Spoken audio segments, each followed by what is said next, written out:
নাম কি মেয়ে? কল্পনা। বাপের বাড়ি? নেত্রকোনা। স্বামীর বাড়ি? শরীয়তপুর। থাকো কই? গাজীপুর। কি করো সেথা? সুই সুতা। বুঝলাম না ঠিক। গার্মেন্টস শ্রমিক।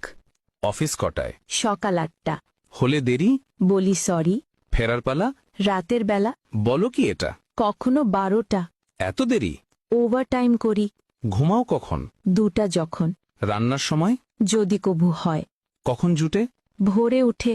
এত খাটুনি? তবুও বকুনি। বকুনি কার? সুপারভাইজার। কেন বকাবকি? কাজ থাকলে বাকি।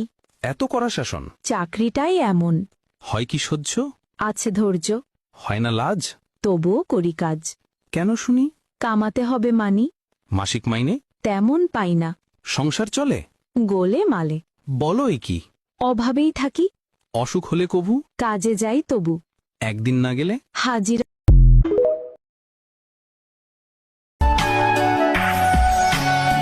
তুমি চলে যেতে চাইলে তাই তোমাকে যেতে দিলাম, কেননা জোর করে ভালোবাসা পাওয়া যায় না।